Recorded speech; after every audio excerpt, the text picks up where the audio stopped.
we are together once again, a Red Poets podcast. I go by the name of Twin City Tone, here with my co-host, Saul Paul. And we have a special guest today, none other than Mary Ann from Indigenous Roots Cultural Arts Center. How are you? I'm well. Thanks for having me today and inviting me. It's nice to be here in your lovely studio. Well, thank you. Glad you could make it. I know that you have a lot on your schedule. You're very busy. And we had to catch you while you're in town because you just got back in town and you're leaving again. So yes. Tell us where you were. Tell the people where you were. So in the past, I want to say a year and a half, almost 2 years this fall, my partner and I, who is also the co-founder of Indigenous Roots, we recently acquired a 100-acre property in Matashi, Mexico, which is about 2 hours from Mexico City airport and an hour away from Querétaro. And so we're renovating, because we have so much time. We're renovating a 20-year-old hacienda, abandoned hacienda. So, we found that Sergio found the land in December 2022 and fell in love with it, sent me photos, and I was like, okay, great. That's so lovely, cutie. That's great. And, talked to the owner. Things didn't shake out March 2023, kind of waited on it, came back August 2023, found out it was still on sale. And then from there, September 2023, just started negotiations. And 9 months later, we were able to acquire it and close on the property. So I always say that Sergio plants the seed and I birth it. That's our ongoing. Well, literally though too, right? Because how many kids you guys have? Yeah, we have 5 kids. Yes. So we've been together for a long enough time to produce and procreate 5 beautiful babies. Yeah. You guys have been together, 30 years, right? You recently celebrated your 30-year anniversary. Yes. So congratulations on that. Thank you. Yeah, we met when I was 13. Yeah, let's go back. I'm going to age myself, but that's okay. So we're both East Siders. So I grew up, I was born and raised in the Philippines, and then my family and I immigrated in 1989.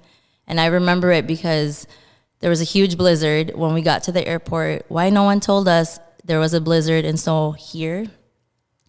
We had no coats. There's a photo of me in like this 80s washed out denim jean jacket and denim skirt. And I remember our aunts and uncles just coming rushing with like coats. And then have you all seen Coming to America? Yeah. That scene where literally they walk out and then they go back in and then put coats on. That was exactly the scene that we had coming into the Minneapolis airport. So yeah, but been here, grew up we moved to the East Side. So been East Side through and through since the 89, 90 era. And Sergio and I met 5 years later in Battle Creek Middle School. So he also immigrated in 1989, but we didn't meet until 5 years later. Wow. Okay. Mm-hmm. Why did your family choose Minnesota? Good question. Oh, well, we're going to take it back. So my grandmother, Lola Esther, came around, I want to say like 70s, late 70s, early 80s during the Marcos regime, which was a dictator that had a regime for about, quite a long time in the Philippines. And so there was civil unrest around that time. I actually have like a photo of me in like a protest with my parents when we were vying for Aquino, which is the president that took over the Marcos regime. And so my grandma, I think, was able to come here due to civil unrest. She was able to get her visa. And then the crazy part is, though, my mom had just turned 18. And so only her younger siblings got to go with the visa. My grandma did. So my mom applied. And I don't know if y'all know this about immigration things, but the Philippines and Mexico are the 2 countries that have the longest wait time for visas, on average 20 years. So my mom didn't even get her visa until she already had all 4 kids. And then we got it, I think 88 or 87, 88. And then my parents were just like, guys, we're moving to America, or what we say in the Philippines, we're going to the States. That's what we call it here. But so yeah, we sold everything. My mom was like, you guys can only take 1 bag. And we're like, where are we going, And what we knew, or I knew, I guess my siblings and I knew of America, of the States, is that it was all white people and it was all white snow. So it was just white. Because the only movies that they were playing back then was like this 80s version of the Santa Claus movie, and then the Jesus Christ movie, which had nothing to do with the States, but there was a lot of white people in that movie as well. And so that's what we already had. And we had like what I call Sesame Street English. So it was like, you know, we knew some English words, but we weren't fluent at all by any means. And so my mom sold everything. My parents sold everything. They both were business owners and thriving in the Philippines.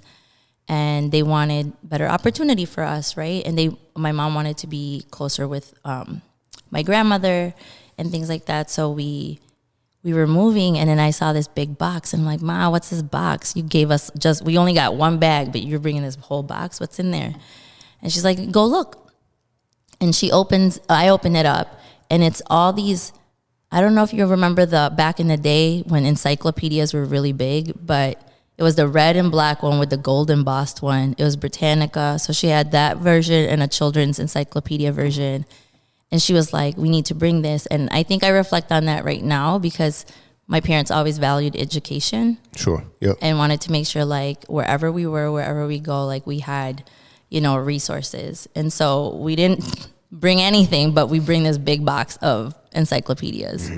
So yeah, so that's kind of like a little bit of like where it started from and coming here. And I remember flying, and we were all just throwing up on the plane. I remember that. Was that your first time flying anywhere? Yeah. It was a 24-hour flight. Okay. So it was not fun for any of us. And yeah, but I mean, we're here, and I'm really grateful. And, you know, we got the hazing phase of white kids calling us chinks and gooks and didn't know what that meant because I didn't know English, but the tone and, you know, them spitting in your face, like those are all, like I remember those things. And I remember having my own children. I'm like, I hope they would never have to go through this. And here we are in 2025, and I'm still like, dang, they can still go through this, you know? Yeah. Talk a little bit more about like, so you get here, you're 8 years old. It's the middle, 8, right? When you got here? Yeah, 9. Nine? Yeah. It's the middle of the winter. Obviously, you're not used to that. I mean, how long do you think it took for you to get used to that cold? I didn't. You're still not used to it. That's why we're in Mexico. Yeah, no, I was not built for cold weather. And I think the older I get as the years pass, I'm definitely not built for the cold. I know people love to do winter activities, and they invite me. They're like, come to this outdoor winter park, snowshoeing. And I was like, it sounds really lovely, and no. Yeah, so yeah. I get it. Do you think you'll always be in Minnesota, or would you like to? Yeah. Oh, yeah. No, I love Minnesota. I think we've created some really deep roots here. Both my parents live here. You know, Sergio, his family is also here. So Minnesota's always home. It's just, you know, a 4-hour flight to Mexico. Yeah, you just break up the winter a little with some trips. Yes. So that's the goal. Yeah. What's the long-term and short-term goals for Mexico? What y'all are doing down there? What's the vision? Tall Paul coming with the hits. I was like, I thought we were warming up. You were ready to go. Right into it. Short term is, I mean, just raising the funds to even just do things there. And so it's a very slow process. And because Matashi, the town of Matashi only has 150 people in it, like 150 residents. So, I mean, one Indigenous Roots event has more folks in it, right? Yeah. And a good percentage of the population are elder folks, and then some young children, because a lot of the adult working age goes out to cities and work.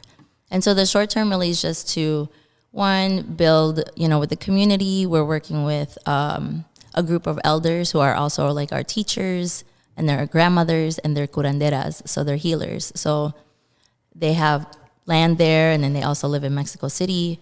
And so they do, you know, they have traditional practices that they pass on, and they teach, and they host retreats. So that's actually how we got connected to the land there. So they were born and raised in that land. which is actually the original peoples of the Matashi are the Otomi people. So it's Otomi, Masawa, and Nawa speaking populations originally that were there. But because the town is so small, they haven't really had the resources to continue with language and culture revitalization. So our cultural center is actually going to be able to support that, making sure that there's a safe space for young folks.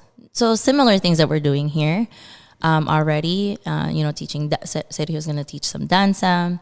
And I really want to get back to my after school programming days with the kids. So we're excited for those things and bringing artists and culture bearers. So we bring small groups throughout the year to just see the land and then see Mexico. And it's really a reset. It's surrounded by majestic mountains everywhere, cactus, like prolific cactus, like cacti that just grows anywhere, and they'll be as tall as the lights in here. So, I mean, years and generation of vegetation just growing there. So it's untouched, so it's really beautiful. It is high desert, and, I'm a tropical girl, but so the water is a little bit, water is definitely something that is highly valued, and because it's so scarce there. Mm-hmm. So short term is, just do the things that we're doing there. And I think long term is all about building and creating space, not only for the town and the folks there and artists and culture bearers that we work with in Mexico to be able to use that space, but also to do cultural exchanges and artist residency retreats. And one of the biggest things that's happening right now is, when folks get detained and deported, they don't necessarily get deported at their home city or at home country. And so it's kind of insane. Like, we know one person who was from Guatemala and they got deported and they ended up in Juarez, Mexico. And they were like, it is rough. Like, this is rough. And he never made it back to Guatemala, but he was able to leave Juarez and find work and more stabilization in Mexico City. And so what we're working now is connecting with local, national immigration organizations, both on this side and on the Mexico side, to create a space in the hacienda to receive folks who have been deported, to give them rest, to give them resources to connect with their family, to give them, work if that's what they need, and just really a space to heal. I can't imagine, my cousin was deported many, many, many years ago. And I know what it does to families who get separated, not being able to see your son who was deported at 16 years old. He was, he was caught up on gang life on the West Side, and he was deported, just young decisions that are made. But the system doesn't really support families to keep families together, right? So they basically told my aunt, like, he gets jail time or he gets deported. And so jail time is in the thought of like, oh, he's going to be there forever, which we know this is not true. Like, you can appeal, especially as a young person. And, the crime wasn't murder or anything like that. But she didn't know. And she thought that it would be safer for him to go back to the Philippines and to stay here. So I think those are the things that I think about, is just creating. I think Sergio and I, since we were in high school and started organizing cultural events together, that was the one thing that always kind of kept us together, and we were really aligned in. Still to this day is like our deep love and appreciation for art and culture and traditions, and obviously dancing together, And we've been doing that since high school, like creating space and opportunities for all of us to show art and culture. And we didn't know we were going to have a cultural center from all the little high school events that we were doing. Yep. Actually, that's a great segue, because I want to talk about how you guys founded Indigenous Roots. So how did you guys, so it sounds like, you guys met at 13, started doing some stuff in high school in regard to like some events that you were throwing and gatherings and whatnot. But how did that develop into actually like opening up your own center? Like I said, the seed, the visionary has always been Sergio. He's always been a big vision person, and so it's one of his really great qualities. And whatever idea he had, even in high school, he was like, oh, I want to put this Dia de los Muertos event together. I'm like, cool, let's do it. And then we would do it with the student culture club and friends and things like that. And so I think it really just, that was the base, the foundation for what we do. And it wasn't, everybody's like, oh, you know, you guys must have been planning this from day one. And maybe not us as teenagers, but definitely ancestors had it planned for us, and we just had to trust and align the work and follow that path. So I think it was always there, and it's always been there. But the moment I think we said, oh, we should really build Indigenous Roots was, I'm trying to think my years. So 2006, we formed our Mexica Aztec dance group, which is Kalpuli Senoshli. And then we started doing a lot of solidarity work with other communities and cultural groups. And I remember in 2011, we kicked off the Mexica New Year Festival. And we did that for, you know, a couple years until the pandemic hit. So we did it for about 7-8 years, right? And in I want to say like 2012, 2013, Sergio will probably remember better. But during that time, oh, you know what? It's 2014 because I had a baby. So 2014, all my life is marked by pregnancies and births. So 2014 was when we were driving to a ceremony down in Chicago, and he was like, we really just need a space. And I think this was between 2010 and 2014. We always needed a space to do our ceremonies because we would go to parks and we would get kicked out. We would go to rec centers and they'd be like, it's too loud. Your drums are too loud. You can't burn your medicine here, etc. There was a lot of restrictions. Mm-hmm. So then Sergio's like, we just need to find our own space or create our own space. So we did. And then in 2016, we connected with Dayton's Bluff Neighborhood Housing Services. And they had, on 7th and Arcade, there was this thrift store that was there for like 100 years. And they closed down, so it was vacant. And so the owner or the director of Dayton's Bluff Neighborhood Housing Services, Jim Urchel, was like, hey, come over here. We're going to do art crawl, and y'all can use the space for like the week or weekend, right? Activate the space. It's an empty store's front. We're like, cool. We were only supposed to be there for like a weekend for event. We ended up being there for 6 months from like September to December. We didn't pay any rent. We like we called all our friends. We're like, hey, let's put your art up, make a gallery. And we didn't see that the neighborhood really wanted this. So January of 2017, we, contacted some close friends and people we knew that were looking for space. There was about 30 of us. And from there, we were able to kind of create an Indigenous Roots Coalition collective. And then we moved into the space that we're in now in 2017, so spring of 2017. But I'm telling you all like the easy, smooth process of things, but yeah, I'm sure there's a lot more to the story. So I mean, we rolled out, and by May 2017, we did the 3-day opening. The first day we knew that we wanted to just have elders from all the communities, different communities who have supported Sergio and I through the years. Jerry Dearly was there, Mitch Walking Elk, like we had, Mr. Lee, who's a Hmong shaman, like blessed the space. So we had all these elders, Louis Alamayu, right? A ton of elders just give their blessings, give their space, and really for Sergio and I to ask permission to do the work, right? And to build it together, because it's not like this is me and Sergio's thing. It's like we did this for all of us, for whoever wanted to do it. So yeah, and then the second day we had our first exhibit opening, and then oh my gosh, y'all, I don't know why we can't just keep things simple. The third day was like the opening, and we're like, oh yeah, we'll do like a 2-hour program. It ended up being a 12-hour from noon to midnight. And everybody just came, like all these cultural dance groups and, emerging artists. Everybody who just wanted to share their music, share their dance was in there. We're like, cool. It was the longest open mic ever. Yeah. 12 hours. Yeah, it was insane. But it was super fun. And so, yeah, and then we're here now. And, we don't ever take this for granted. We feel really blessed. To be able to do this work, not only together, but like within community and with our kids.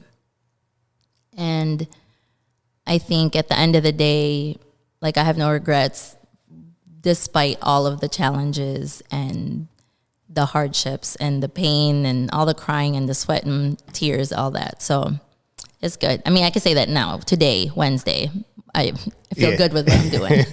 Ask me a different day, we'll see. Yeah, no, I mean, you definitely, it's an amazing space. Like if somebody who hasn't experienced it or hasn't been there, they need to come check it out, right? Because it's like, you just walk in the doors, there's just like a certain energy. Now you guys have the cafe, Roots Cafe, which by the way, today's episode is sponsored by Roots Cafe. This is my favorite drink, the strawberry matcha. I highly recommend it. Paul's got the little black nice drawing on there. Oh yeah. Oh yeah, they're so cute. Yeah, they doodle. All of those kids are artists. Okay. They're creative. They're actually gonna participate in a collective exhibit together. So each of them are gonna bring a piece that they created for this art exhibit. Yeah, next week we're dropping off artwork. So I'm really proud of them. I was like, man, I wish I was in a cool cafe when I was in high school. Right. Like what was your first job? I worked at Snyder's drugstore. Snyder's. You remember Snyder's? Yes. Yeah. I was like Woolworth days. Yeah. You remember yours, Paul? I think I did custodial work at one of these U of M buildings in St. Paul. Like your first one? I didn't get my first job until I was like 18 or something like that. So, but that's good. Yeah, it was doing. Yeah. At the U of M, okay, you that was good. Well, it was like one particular building. I forget what it's called. It's on the St. Paul campus of the U of M. Yeah, I was doing like cleaning rooms, it's like dorm rooms and things like that. Pushing the little shampooers and all that. Yeah, that's solid. See, it was decent. Yeah. What was mine? I don't know. I think every place I volunteered at, they gave me a job. So I volunteered at like La Clinica, and then they were like, okay, your internship is over. You want a job? Yeah. But I remember my first job where I had to like go get an interview, and it wasn't through an internship, was, remember Dayton's? Yeah. Mm-hmm. Yeah. At the Maplewood, when Maplewood was just freshly open. Mm-hmm. Yes. I worked in the men's department there. Okay. Yes. So it was interesting because I still have like outfits that I brought from there. Still to this day? Still to this day, but my 22-year-old wears it. Hey, it's crazy. I feel like clothing is an indicator of how fast time flies, because I got shirts from like 10 years ago that I used for workout shirts. I'm like, damn, I still got this. Like, You keep it good then. Some of those like you want to salvage because they have like holes, so you just cut the sleeves and make it into muscle shirts. Yeah. I have one that I'm like, please. It was like my Waters Life shirt from like, I don't even know, like early 2000s, but hanging on to that one. Mm-hmm. Finally had holes in the pits, and I just cut it, and now it's just like a muscle shirt. Yeah. It's like strands now. Yeah.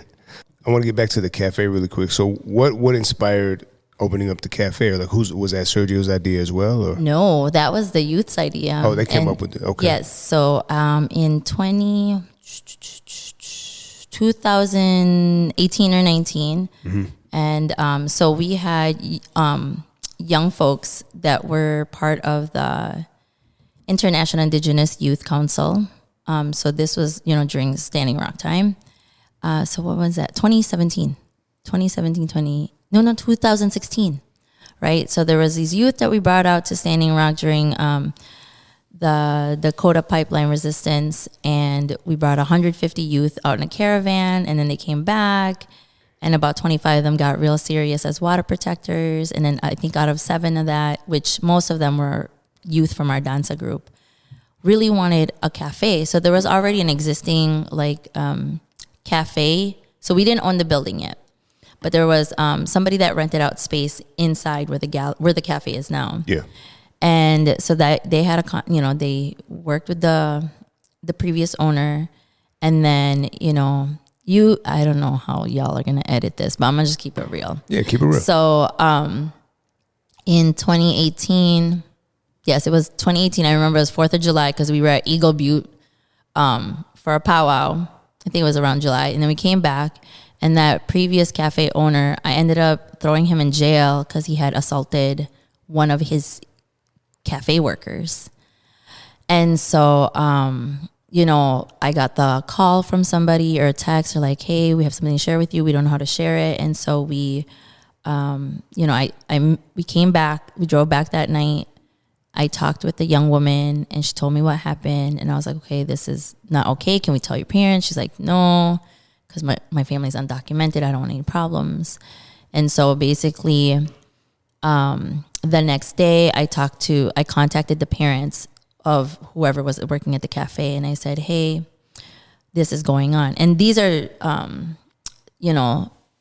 some of them are the same youth that started Roots Cafe, and some of them were not. Like, I didn't even know them. Like the young woman that got assaulted. So nothing. It just seemed like this guy was like sketchy. Like the guy was just sketchy at the end of the day. And I remember the young woman texting me that night. I was like, don't go back to the cafe. Just keep doing it. Just, stay away. And she was working at a storefront that's in the same building at that time too. And so she texted me. She's like, he keeps coming into the store where she was working at and he keeps staring at me. So then I called Sergio and I was like, we got to get this guy out like now. And so I called the police chief at that time. I'm like, I need this person arrested. And I remember Sergio and the guys, I forgot who else showed up, but we had a guy posted up at, how the building is huge and there's 4 storefronts. Yep. So we had a guy posted up at every door. So this guy couldn't leave. Sergio blocked his car in the back with his pickup truck. And so Sergio's job was just like to keep him in the gallery, the cafe area. And I was like, okay. I was like, we just got to hold him down until the cops come here. Because if he runs, who knows, right? And then so the cops come. He's like acting all innocent, like he didn't know. And then all of a sudden, the uncle, because I had told this young woman, I was like, I know you don't want to tell your parents, but you have to tell another adult that you trust and because I had just met her. And so her uncle and her aunt came. Oh my gosh, this uncle wanted to bust this dude's face so bad. And I just wanted to be like, get one in. We won't look, we won't tell, right? But then, so I don't know how that was handled. So then the cops come, arrest him. They take the statements and everything. And y'all, I can't tell you how, I think as a survivor, how triggering and traumatic that was to process this with this young woman and then with her family. And then so, and I've never been put in that situation where I was it wasn't me, but it was somebody that I had to navigate things through. And we ended up, I told some of the grandmothers that I trusted, really sweet Native Indigenous grandmothers here who have held me for years.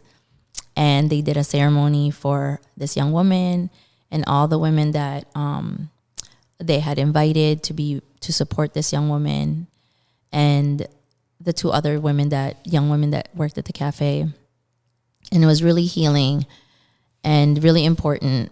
And that circle didn't mean that we were healed and we were over it, but it just gave us the power to release ourselves from being, victims. And so, and then in that right away, I think someone, I don't know how journalists do this. They must look at police reports. The next day, we had cameras at the center. They had people, and then on social media, people were like, fire the director, like me. Fire the director. How could they house this person without knowing that, 1, we didn't own the building. 2, this was a contract between, the other tenants. And the building owner. Building owner at the time. And, it's like one of those things where it's like, you just don't respond on social media. Because 1, my whole time was actually focused on this young woman, making sure she's got, therapy and she's got, legal support and X, Y, and Z, emotional support, all of that. But it was so hard, you guys, like, because the news, as it's like, it's so black and white. There is no room for dialogue. It's just, here's what it is, and that's it. It's just a perspective. And so it was a really hard month, but, we got through it. And, I kept in touch with that young woman for many, many, many years because I had to adopt her because her mom was undocumented for us to get a protection order against this man.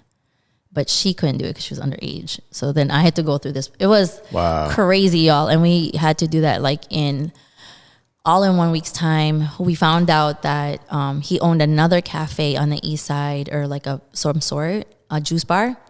And we had that shut down, found out he didn't even have a business license, found out he didn't even have a food license, like just craziness. And then found an article that he was part of a prostitution ring.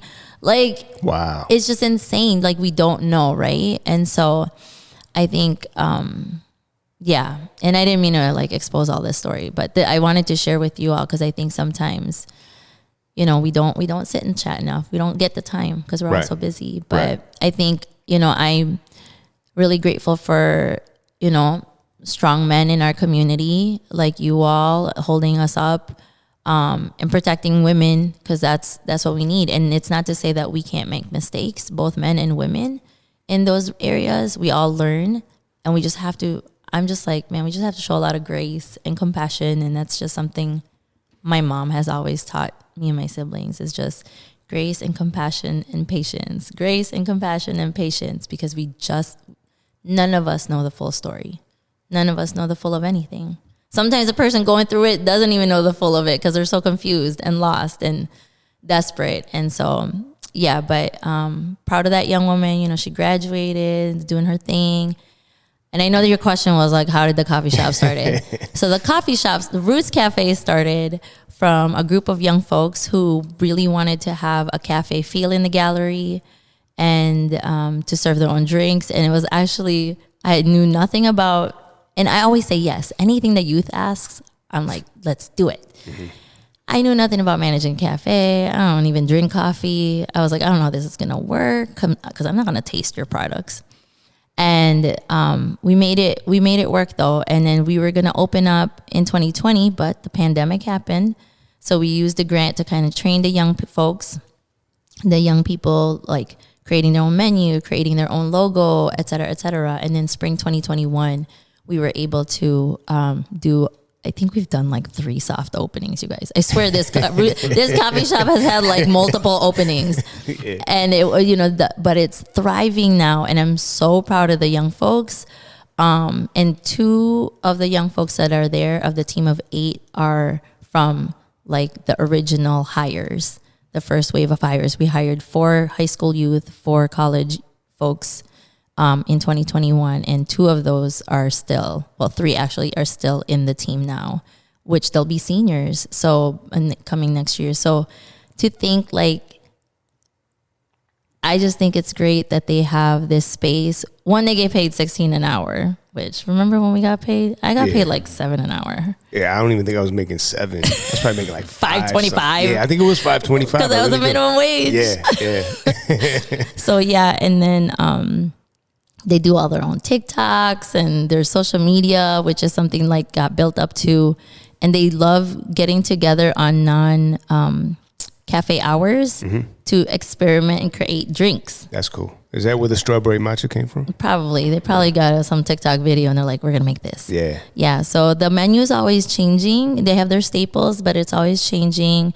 They doodle on the cups. They help each other with homework. They're just funny. And they're really sweet kids. Yeah. Like, the wholesome kids. Mm-hmm. Yeah. And I'm like, please stay in this bubble right. for like a bit. Because it's hard with social media, like they have all these expectations. We grew up with no social media. I know. It's a different world now. It's so nice. Yeah. It's so nice. No one can prove anything. Right. Yeah. If people are like, remember when you did that? I'm like, did I? Yeah. Did I? Is there a video? There's no video. I mean, except that one time I copped something at Target on Suburban Avenue. But it was trying times, guys. I was 15 and really needed that mascara. So. All right. What are the cafe hours for anybody who wants to support? So current cafe hours are Monday through Friday, 9 a.m. to 6. No, let me rewind that. Cafe hours, Roots Cafe hours are Monday through Friday, 9 a.m. to 7:30 p.m. And then Saturdays from 11 a.m. to 5 p.m. And sometimes it fluctuates when we have events and things. So sometimes those kids love their tips. Yeah. Yeah. They work for those tips. Of course. And there's baked goods now too, right? Mm-hmm. So who does the baking? So the baking comes from 2 folks right now. So one, we support Morelos Bakery on Arcade Street. So also on Eastside Bakery. And then Araya, our shift lead, she launched her business called Sugaraya. Cute, right? I see what she did there. Yeah, I don't know. It's so cute. And she comes from a boxing family, actually. So I think it's even cuter. So Sugaraya, and she does cookies and I don't know. She's going to kill me. They're like cake thingies. I don't know. They're not like, cupcakes, but they're like long. I don't know, brownies. She makes really good baked goods. And then this summer, we're also going to bring in another youth who is launching their baked good business. So it's really a youth incubation, youth business incubation. And then in addition to the youth cafe, we're also supporting young folks who work and support the screen printing business, the Vamos Studio, that's there housed out of the building, out of the center. And then also Flores de Miel, which is a native-owned tea company. And they help out and support the Eagle and Condor Wellness Center. So it's all, just got to incubate everybody. Yeah, you are doing a perfect job of segueing into next questions, because I wanted to talk about the recently opened, other elements of Indigenous Roots now. So like you said, you have the Wellness Center and then the screen printing. So how did that develop? And because it seems like you guys are constantly expanding, right? Like we expand because it's our. I always say, some lady gave us this fancy word because she's like, "What do you guys do?" And then I go on this long thing. She's like, "You're gonna have to cut it down." And I was like, "Okay, what do we do? What do you think we do?" And she's like, "You do culturally relevant community response." I was like, "Okay, pretty sure that's what I said." And she's like, "Yes, but like in a paragraph." So basically, in more simpler terms, it's like folks walk in and they're like, "Hey, I have this idea, or I want to do this thing, and how can I go about it?" And really, I just say, just do it. Like, this is a space. Here's the door code.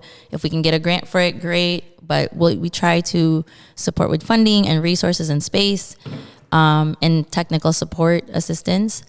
So we've always, when we opened Indigenous Roots in 2017, we always wanted a wellness component, right? Because we feel like we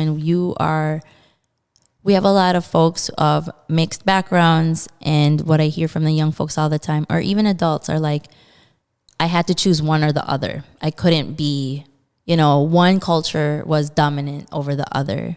And, me being a mama of mixed kids, I wanted to make sure like my kids were exposed to both cultures, right? And so we wanted to make sure that was part of the wellness component, is how to connect, preserve, pass on traditional practices and healing practices. Dancing is healing, music is healing. Like, how do we create this wellness space, right? And so through the years, we've had, support from Mama Sin Vergüenza with Daniela, who does women's reproductive justice work, womb work, and just women's health. And also with Alejandra, she also did she was a body worker and healer as well. And so there was always people inside that space doing that work. But it really came together, I want to say, a year and a half ago, when actually your sweet mama, I was like, we really need to have a space where community can just come in and gather. And then so Auntie Marie McCoy and Tara Peron of, Marie McCoy of Making Medicine and Tara Peron of Blue Hummingbird Women, Native Indigenous women of originally of this land, was like, we just need a space. And I didn't even know that when they opened Eagle and Condor Native Wellness Center, that it was the first Native-led storefront space on the east side. I don't know about St. Paul because you have the storm cloud on Snelling, but for this like traditional wellness practices. And so that was insane to me. I'm like, how can it be the first one? I forgot which comedian it was. I don't remember if it was Dave Chappelle or whatever, but like, man, it sucks to be the first, right? The first Black president or the first da-da-da. And so I think in this sense, it hurts because it's like, one, people get excited, and also people tend to tear down stuff, and so I believe we have to just give people the opportunity and to build things up. Like, we can't shut it down before it even opens, right? And so I think, through your mom's deep,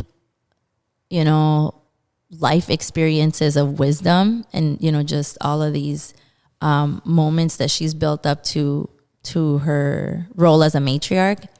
She was able to really guide a lot of those things. And then Tara doing her work in the community also really became a foundation. So I'm really proud that we get the privilege and the honor of actually housing it at Indigenous Roots. But so come through there. I mean, if we have community wellness care, y'all should come. There's body workers that do massage, cupping, Reiki, auricular acupuncture. So we do community wellness care, which means you can get a free 50-minute session. And so you just book through us. They have a website now. It's real fancy. Yeah. So we're moving up. But it's been building blocks, because not everything comes, overnight. Like you have to, you both know that as entrepreneurs and artists, like you have to build it up. And I think for me, it's just, which takes a lot of patience, and also consistency. And I think some folks forget that, like, things just don't grow overnight. Yeah, no, definitely not. Definitely not. You got to put in the work, put in the time. Okay. Well, so that's what's going on now. And then we kind of talked a little bit about you guys, the expansion to Mexico, but like what other goals do you have like for Indigenous Roots as a whole coming up in the next, few years, 5 years, maybe 10 years, whatever. But like, what are you guys looking forward to in the future? People ask always that. Mm-hmm. And I think for me, it's maybe because I'm in my 40s now, but I think for me, like my goal right now is to make sure I have a pathway to pass whatever I have in here on, right? And I guess, how do I become the elder I needed, right, growing up? How can I become like the ancestor I want to be when I leave? What do I want to leave behind? And one of the sayings, the ancestral teachings is, make it more beautiful than how you found it. Yep. So it's just, I think that's always just been my thing. And, thanks to my mama, just, I'm full of gratitude every day, all day. And I think living with gratitude just helps ease pain. Gratitude helps, going through things that's difficult, all of that. So I think that's what I want. I think for and maybe not so much for Indigenous Roots, because I always tell people, if someone came up to me and they're like, yeah, we don't need Indigenous Roots anymore, you need to close those doors, I'd be like, okay. Like, I'm not hung up on this organization needs to last 50 years or 100 years. And maybe it will, and maybe it won't. And so I think for me, it's like, what can I do now while I'm still here on earth? And but people can choose to do with what I've left behind, right? At the end of the day. And I could die tomorrow and feel really satisfied with the life I've already lived. That says a lot. Mm-hmm. And I think you are making things more beautiful. Like, you touch a lot of lives, Marianne. So we want to give you your flowers right now. Because thank you. Yeah. Because I would say my experience at Indigenous Roots, I like the free flowing nature of the environment there. It's very communal. You got the, the cafe. I know me and Tone have performed for a youth group there. Also, we've performed for different community events. Yeah. I know young artists can go there and practice their performances in that big space in the warehouse. I've seen food there almost every time I've been there. I think I attended a meeting around like community visioning for the Indigenous creative community. So it's a lot. I know y'all got a dance studio there too, right? Yeah, so we created a movement studio downstairs, and kind of our office media hopefully will become a podcast room thing. So I think that's coming soon. Indigenous soon. Roots podcast coming soon. So we just I think it's important for us to have spaces that shift, because we shift, our life, we shift all the time. And so we can have that consistency, and also that, like water. What did Bruce Lee say? Be like water. Be like water. Be like water. That's right. I like that. And then there's other times where I'll find my lady talking to your mom about healing and stuff like that. It's real. I like the vibes there. Yeah. So big ups to you for that. Thank you. Sergio. Yeah, for sure. For sure. Well, Marion, we appreciate you taking time out of your busy schedule to stop by the Red Ports podcast and keep us updated with everything you have going on. If there's anything that we can ever do to support you, obviously know that we're here for you. So, well, come visit us in Mexico, y'all. Get those passports ready. Yeah, for and sure. We'll be opening that up. Your mom got to go already. Yeah, her one wish was the pyramids. Yeah, I was like, check. Yeah, get her. So the other elder was like, I just want a poncho with a calendar on it. I'm like, okay, check. That's an easy one. I was like, got you. So thank you for this. It's nice to slow down and just chat actually, like in this way. For sure. Yeah. All right, we're out. Peace. Peace.